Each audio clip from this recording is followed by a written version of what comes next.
ਬਿੰਦਾ ਹੋਇਆ ਲੇਕਿਨ ਸਾਜੋ ਨਹੀਂ ਦੱਸਣਾ ਮੈਂ ਤੇ ਨੋਸ਼ੀ ਦਾ ਤਾਂ ਮੈਂ ਦੇਖਿਆ ਸੀ ਖਾਬ। ਨਹੀਂ ਮੈਨੂੰ ਵੀ ਹੋਇਆ। ਨੋਸ਼ੀ ਦਾ? ਹਾਂਜੀ। ਉਹ ਨੋਸ਼ੀ ਕੌਣ? ਅੱਛਾ ਉਹ ਸਾਜ ਜੀ ਸਾਡਾ ਯਾਰ। ਅੱਛਾ ਸਾਜ ਖਾਬ ਦੇਖਿਆ ਮੈਂ ਤੁਹਾਨੂੰ ਦੱਸ ਦਿੰਦਾ ਵਾ। ਅਸੀਂ ਪਹਾੜੀ ਇਲਾਕਾ ਵਾ, ਅਸੀਂ ਸ਼ੂਟਿੰਗ ਕਰਨ ਦੇ ਗਾਣੇ ਦੀ। ਤੌਬਾ। ਪਾਸ ਆਓ ਗਲੇ ਸੇ ਲਗਾ ਲਓ। ਅਸੀਂ ਨੂੰ ਦੱਸ ਸਕਦੇ ਵੀ ਨੋਸ਼ੀ ਕੌਣ ਆ? ਅਨੋਸ਼ੀ ਖਵਾਜਾ ਸਰਾ। ਹਾਂਜੀ ਉਹਦਾ ਕਹਿੰਦੇ ਆ ਤੈਨੂੰ। ਇਹਦੀ ਬੁੱਢੀ ਦਾ ਸੌਂਕਣ। ਸੌਂਕਣਾ ਇਹਦੀ ਬੁੱਢੀ ਦਾ ਸੌਂਕਣ। ਸਾਜ ਵਿੱਚ ਲਾਲਾ ਆ ਜਾਂਦਾ ਗਾਣੇ ਦੇ। ਹਾਂ ਹਾਂਜੀ ਉਹ ਵੀ ਮੈਨੂੰ ਉਹਨੇ ਫਿਰ ਮੈਨੂੰ ਸੁਬਾਹ ਉੱਠ ਕੇ ਦੱਸਿਆ ਕਿ ਮੈਂ ਰਾਤੀ ਖਾਬ ਦੇਖਿਆ, ਮੈਂ ਤੈਨੂੰ ਕੁੱਟਿਆ, ਤੈਨੂੰ ਨੋਸ਼ੀ ਨਾਲ ਗਾਣਾ ਕਰਨ ਦਿਆ। ਅੱਛਾ ਉਹ ਖਾਬ ਚ ਵੀ ਤੇਰੇ ਮਗਰ ਆ? ਹਾਂਜੀ ਮੈਂ ਵੀ ਖਾਬ ਦੇਖਿਆ, ਉਹਨੇ ਵੀ ਦੇਖਿਆ ਇਹੀ ਇਹੋ ਹੀ ਉਹੀ ਤਾਂ same ਖਾਬ। ਸੇਮ ਖਾਬ। ਹੁਣ ਮੈਨੂੰ ਇਹ ਸਮਝ ਲੈ ਨੋਸ਼ੀ ਇਹਦਾ ਦੋਸਤ ਆ ਕਿ ਹੁਣ ਇਹ ਨੋਸ਼ੀ ਦਾ ਦੋਸਤ ਆ?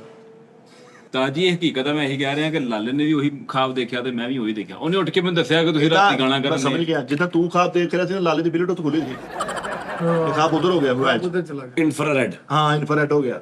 ਗੋਸ਼ੀ ਨੇ ਵੀ ਇਹੀ ਦੇਖਿਆ। ਔਰ ਨੋਸ਼ੀ ਨੇ ਨੋਸ਼ੀ। ਤਮੀਜ਼ ਦਾ ਨਾਂ ਲਿਆ ਕਰ ਯਾਰ। ਉਹ ਯਾਰ ਗੋਸ਼ੀ ਨੋਸ਼ੀ ਕੀ ਗੱਲ ਨਹੀਂ ਹੈ? ਸਾਜ ਜੀ ਨਹੀਂ ਗੋਸ਼ੀ ਵੀ ਇੱਕ ਨਾਮ ਉਹਨੇ ਗਲਤੀ ਨਾਲ ਲੈ ਲਿਆ ਤੇ ਤਮੀਜ਼ ਵਾਲੀ ਕਿਹੜੀ ਗੱਲ? ਉਹਨੇ ਕੋਈ ਬਦਤਮੀਜ਼ੀ ਨਾਲ? ਗਲਤ ਨਾਂ ਨਹੀਂ ਦੇਣਾ ਚਾਹੀਦਾ ਕਿਸੇ ਨੂੰ। ਉਹਨੂੰ ਨੂੰ ਮੇਰਾ ਕੋਈ ਨਾਂ ਦੇਵੇ ਕਿੱਦਾਂ ਦਿੰਦਾ? ਅੱਛਾ ਕੈਸਾ ਬਗੈਰਤ ਆਦਮੀ ਹੈ, ਜਰਾ ਨਾਜ਼ਰੀਨ ਚੈੱਕ ਕਰ। ਆਪਣੀ ਬੁੱਢੀ ਦਾ ਇੱਥੇ ਭੰਡਦਾ ਰਹਿੰਦਾ, ਲਾਲਾ ਇਦਾਂ ਲਾਲਾ ਮਾਰ, ਉਹਦਾ ਨਾਂ ਨਹੀਂ ਸੁਣ ਰਿਹਾ। ਉਹ ਨਹੀਂ ਉਸਤਾਦ ਓਏ ਜੀ ਮੇਰੇ ਮੌਲਾ। ਨਹੀਂ ਜੇ ਮੈਂ ਗਲਤ ਗੱਲ ਕਰ ਰਿਹਾ ਤਾਂ ਗੱਲ ਕਰ। ਬਿਲਕੁਲ ਸਹੀ ਗੱਲ ਹੈ। ਸਕ੍ਰਿਪਟ ਕਿਹਨੇ ਕਿਹਾ ਤੈਨੂੰ? ਸਕ੍ਰਿਪਟ 'ਚ ਹੈ ਸੀ ਵੀ ਉਹਨੇ ਗੋਸ਼ੀ ਕਹਿਣਾ ਵਾ ਭੁੱਲ ਕੇ, ਤੇ ਉਹ ਤੂੰ ਅੱਗੋਂ ਆ ਕਹਿਣਾ ਉਹਨੂੰ। ਯਾਰ ਦਾਨਿਸ਼ ਇਹ ਦਿਲ 'ਚ ਰਿਸਪੈਕਟ ਹੁੰਦੀ ਹੈ। ਲਾਲੇ ਦੀ ਰਿਸਪੈਕਟ ਚੈੱਕ ਕਰ, ਲਾਲੇ ਨੂੰ ਭੰਡਦਾ ਵਾ। ਉਸਤਾਦ ਜੀ ਸ਼ੋਅ ਵੇਖਦੀ ਦਾ ਜੀ ਝੂਠ ਬੋਲਦਾ ਅਗਰ ਚਵਲਾ ਮਾਰਦਾ ਹਾਂ ਸਾਈਡ ਦੇਖੋ ਪੱਕੇ ਪੈਂਚਰ ਤੇ ਕੀ ਹੋ ਜਾਣ ਡਈ ਤੂੰ ਨੂਰ ਚ ਉੜੀ ਜਾਣ ਡਈ। ਉਹਨੂੰ ਸਿਰਫ ਗੋਸ਼ੀ ਨੂੰ ਨੋਸ਼ੀ ਨੂੰ ਗੋਸ਼ੀ ਕਿਹਾ ਵਾ ਤੇ ਕਹਿੰਦਾ ਤਮੀਜ਼ ਨਾਲ ਨਾਂ ਲੈ। ਅੱਲਾ ਮਾਫੀ ਦੇਵੇ। ਤੇ ਲਾਲੇ ਨੂੰ ਵਿਚਾਰੇ ਨੂੰ, ਉਹ ਸਾਡੀ ਭੈਣ ਨੂੰ, ਸਾਰਿਆਂ ਨੂੰ ਹੱਕ ਦਿੱਤਾ ਜਿਹੜਾ ਮਰਜ਼ੀ ਲਾਲੇ ਦੀ ਗੱਲ ਕਰੀ ਜਾਵੇ। ਐਸਾ ਬਗੈਰਤ ਆਦਮੀ ਹੈ ਉਸਤਾਦ ਜੀ। ਉਸਤਾਦ ਜੀ ਏਦਾਂ ਮੋਬਾਈਲ ਪਿਆ ਵਾ ਲਾਲੇ ਦੀ ਕਾਲ ਉਹਨੇ ਕਹਿੰਦਾ ਲਓ ਜੀ ਇੱਕ ਨਵੀਂ ਟੈਨਸ਼ਨ ਲੱਗੀ ਪਾਉਣ। ਉਹ ਵਿਚਾਰੀ ਨੂੰ ਕਿਦਾਂ ਕਹਿਣਾ ਦੱਸ ਤੂੰ?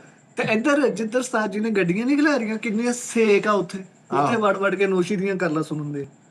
ਝੂਠ ਨਾ ਬੋਲੀ। ਓਏ ਨਹੀਂ ਉਹ ਉਧਰ ਨਾ ਸੁਣੀ ਸੀ ਇੱਥੇ ਉਹ ਲਿਆ ਇੱਥੇ ਕਿਸ ਨੇ ਸਾਰੀ ਲਿਆ ਉਹਨਾਂ ਨੇ। ਆ ਲਿਆ। ਚਲੋ ਠੀਕ ਹੋ, ਅਸੀਂ ਦੋਵਾਂ ਨੇ ਬਹਿ ਕਰਨਾ ਫੇਰ ਇੱਧਰ। ਹਾਂ ਇੱਧਰ ਤੁਸੀਂ ਦੋਵੇਂ ਆ ਦੇਖੋ ਕਿਹੜਾ ਸਮਾਈਲ ਤੈਨੂੰ ਮੈਂ ਤੈਨੂੰ ਸਿਹਰਾ ਵੀ ਬਣ ਦਾਂਗਾ। ਹਾਂਜੀ ਅੱਜ ਕੱਲ੍ਹ ਤੇਰਾ ਹੀ ਪਤਾ ਹੈ।